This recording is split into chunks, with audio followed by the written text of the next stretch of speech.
Iloilo City Government nagahulat sa guidelines sa pagban sa mga e-bike ag e-trike sa National Road. Si Julius Bilacol nakatutok. Tigaylo nga kahapon, sa January 2, 2026 pa magasugod sang pagpangdakop kag pagpang-impound ang Land Transportation Office sa mga e-bike kag e-trike nga nagalabay sa mga national road.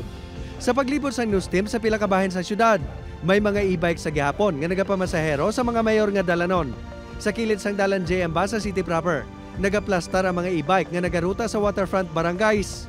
Bilang pangaman sa madasong nga bulan, may taga-barangay kag taga-city hall na kuno nga nagapakigistorya sa ila. Apang panigurado ni Manong Elmer, maapektuhan gid ang ila palang buhian kung sa barangay na lang sila maglibot-libot. Galing nga pala ng problema, way kakwaon ng mga pasayro gidra. Kay malamu diri nanda na din namon sa una. Sa toda sa Bulilaw, Mandurriao, may mga miyembro nga e-bike. Ila naman kuno ni istoryahan nga dapat sundon ang patakaran para makalikaw sa problema. Laban nga nagkakadisgrasya, e-bike kid, katapos na nagadala kong isa, minor de edad pa.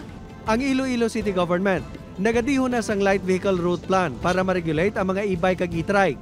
Apang ginahulat pa sang LGU ang pagsulunda nagikan sa Land Transportation Office. Later on, ini kung maging ordinansa na, no, see to it nga hindi sila makatraverse gid all the time sa aton nga mga national highway. Samtang wala pa sang dagpanay, magapatigayon sang information drive ang LTO. Gintinguhan sang news team nga malabot ang mga opisyal sini para sa guidelines. Apang wala sa iya opisina si Director Gaudioso Hidos Pandesecond sang amon ginpadulungan.